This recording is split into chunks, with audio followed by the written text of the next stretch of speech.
Hello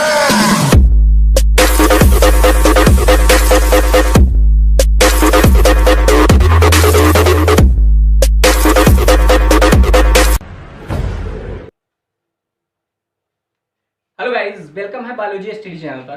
तो guys, आज का जो हमारा टॉपिक है वो केंद्रक या न्यूक्लियस पर है। ठीक है, तो चलिए हम जानते हैं केंद्रक या न्यूक्लियस के विषय में। उससे संबंधित सारे महत्वपूर्ण बातों को हम जानेंगे इस वीडियो के माध्यम से। ठीक है, तो चलिए आइए हम सभी लोग जानते हैं केंद्रक या न्यूक्लियस के विषय में। ठीक है, अगर हम केंद्रक की बात करें गाइस, जो केंद्रक होते हैं, अगर हम केंद्रक की बात करें गाइस, ध्यान से सुनिएगा, जो ये केंद्रक होते हैं गाइस, वो कोशिका द्रव्य में धसे हुए, कोशिका द्रव्य में धसे हुए गोलाकृति घने गहरे रंग के क्या होते हैं, जीव द्रव्य के एक विशेष भाग होते हैं। ठीक है गाइस, तो हमने बताया क्या कि जो केंद्रक होते हैं गाइस, ये कोशिका द्रव्य में धसे हुए, ये कोशिका द्रव्य में धसे हुए, कोशिका द्रव्य में धसे हुए, कोशिका द्रव्य में धसे हुए, धसे हुए गोलाकृति, गोलाकृति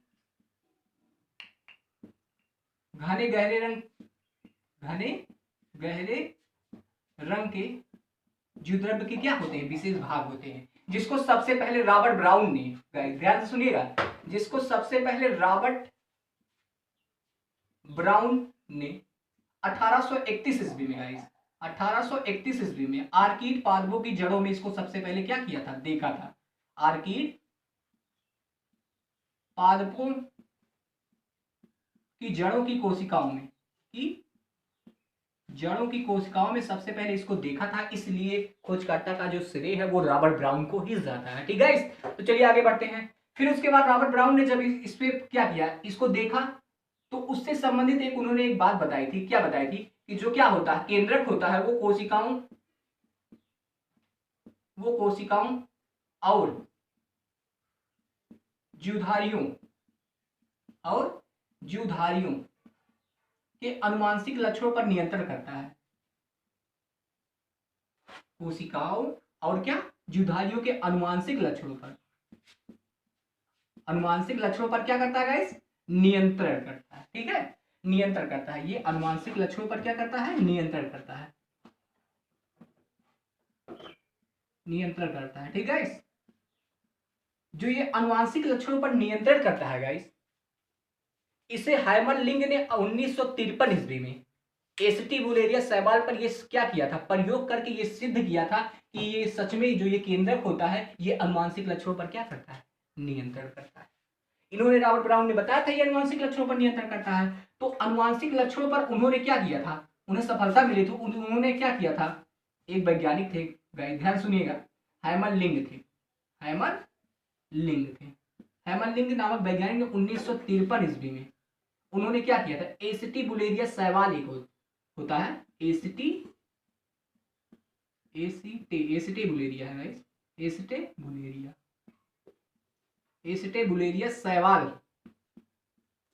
पर उन्होंने प्रयोग करके क्या किया था, ये सिद्ध किया था सच में ये जो केंद्रक होते हैं ये अनुवांशिक लक्षणों पर क्या करते हैं, नियंत्रण करते हैं। ठीक है, तो इसलिए उन्होंने क्या किया था, इसे नियंत्रण कक्ष के नाम से भी बताया था, नियंत्रण कक्ष के नाम से भी बताया था।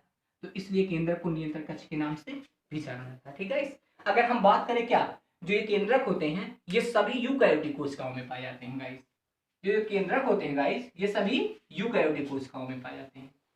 ये सभी किस कोशिकाओं में पाए जाते हैं गाइस, यूकैरियोटिक कोशिकाओं में पाए जाते हैं।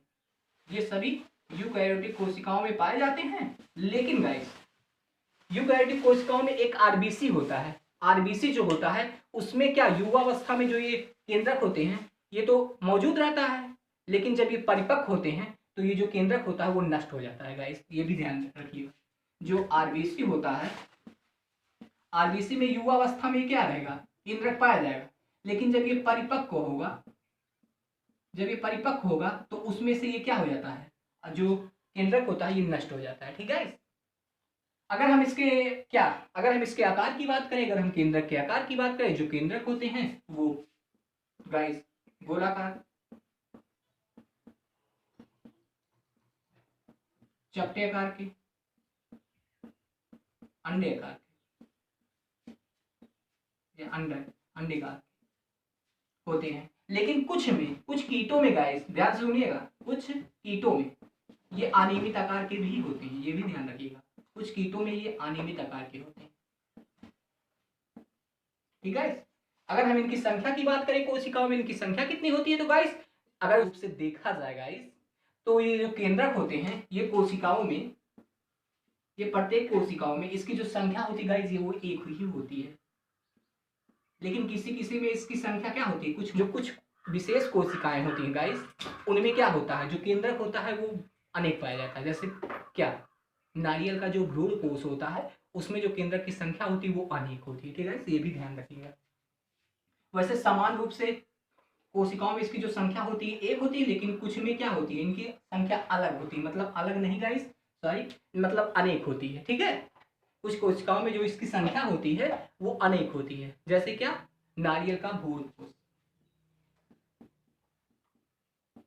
नारियल का भ्रूण कोष। ठीक है, अब हम बात करते हैं गाइस इसकी संरचना के विषय में। अब हम बात करते हैं इसकी केंद्रक की संरचना। तो गाइस अगर हम इनकी संरचना की बात करें तो इनके मुख्य 4 भाग होते हैं। अगर हम केंद्रक की संरचना की बात करें तो इसके मुख्य 4 भाग होते हैं गाइस। कितने भाग होते हैं? 4। नंबर 1 होता है केंद्रक कला, नंबर 2 होता है केंद्रक द्रव्य, नंबर 3 होता है केंद्रिका, और नंबर 4 होता है क्रोमेटिन पदार्थ। ठीक है, चलिए एक एक करके जानते हैं। अगर हम केंद्रक कला की बात करें गाइस, जो केंद्रक कला होता है ये केंद्रक को घेर कर रखने वाला दोहरी झिल्ली की एक परत होती है गाइस। ये जो केंद्रक कला होता है, तो हमने बताया क्या, ये केंद्रक को घेर कर रखने वाला, चारों तरफ से घेरा हुआ है, केंद्रक को घेर कर रखने वाला क्या, दोहरी झिल्ली की बनी हुई एक परत होती है, जिसे हम केंद्रक कला कहते हैं। ये जो दोहरी परत की झिल्ली परत होती है, झिल्ली में वो परत होती है, ये लिपोप्रोटीन की बनी होती है, लिपोप्रोटीन की बनी होती है। ठीक है, लिपोप्रोटीन की बनी होती है, लिपोप्रोटीन की बनी होती है, जिसके दोनों परतों के बीच में खाली स्थान होता है जो 150 एंगस्ट्रॉम होता है। 150 एंगस्ट्रॉम होता है, उस खाली स्थान को हम परिकेंद्रीय अवकाश के नाम से जानते हैं। ठीक है, और इनके बीच में कहीं कहीं का खाली स्थान होता है, कहीं कहीं पर खाली स्थान होता है, जिसे हम छिद्र के नाम से जानते हैं। जैसे यहाँ पर दिख रहा है, यहाँ पर ये छिद्र है, इसे हम किसके नाम जानेंगे? छिद्र के नाम से जानते हैं। ये लगभग 300 से 1000 एंगस्ट्रॉम की दूरी पर होता है। मतलब ये जो छिद्र होता है, जैसे इसका जो व्यास होता है गाइस, वो 300 से 1000 एंगस्ट्रॉम होता है। ठीक है, इसका जो व्यास होता है वो 300 से 1000 एंगस्ट्रॉम होता है। ठीक है, अब हम बात करते हैं ये जो छिद्र होते हैं, इन्हीं के थ्रू गाइस, इन्हीं के थ्रू क्या होते हैं, केंद्रक द्रव्य से क्या और जीव द्रव्य से पदार्थों का आदान प्रदान इन्हीं के थ्रू होता है। ठीक है, अब हम आगे बढ़ते हैं दूसरे भाग, केंद्रक द्रव्य। अगर हम केंद्रक द्रव्य की बात करें गाइस, जो केंद्रक द्रव्य होते हैं, जो केंद्रक द्रव्य होता है ये क्या होता है, केंद्रक, चलिए हम जानते हैं इसको। केंद्रक कला के अंदर एक पारदर्शक अर्धठोस कणिका में एक तरल पदार्थ भरा होता है, जिन्हें हम किसके नाम जानते हैं? केंद्रक द्रव्य के नाम से जानते हैं। ठीक है, जिनमें क्या होते हैं, केंद्रिकाएं पाई जाती हैं, जिनमें केंद्रिकाएं पाई जाती हैं, क्रोमेटिन पदार्थ पाए जाते हैं, और न्यूक्लिक अम्ल पाए जाते हैं, एंजाइम पाए जाते हैं, खनिज लवण पाए, मतलब खनिज पाए जाते हैं गाइस, और लिपिड पाए जाते हैं। ठीक है, हाँ, अब हम बात करते हैं आगे किसके, केंद्रिका के विषय में। अगर हम केंद्रिका की बात करें, केंद्रिका का स्ट्रक्चर बना रहे हैं क्योंकि महत्वपूर्ण टॉपिक है केंद्रिका।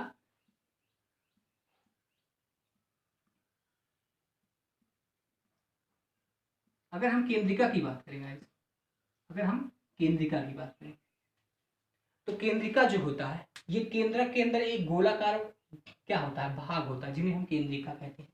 केंद्रिका की खोज फोंटाना ने 1781 ईस्वी में की थी। फोंटाना ने इसकी खोज 1781 ईस्वी में की थी, और इसे एक वैज्ञानिक आए जिनका नाम था बोमेन ने इसे 1840 ईस्वी न्यूक्लियोलस के नाम से प्रतिपादित किया था।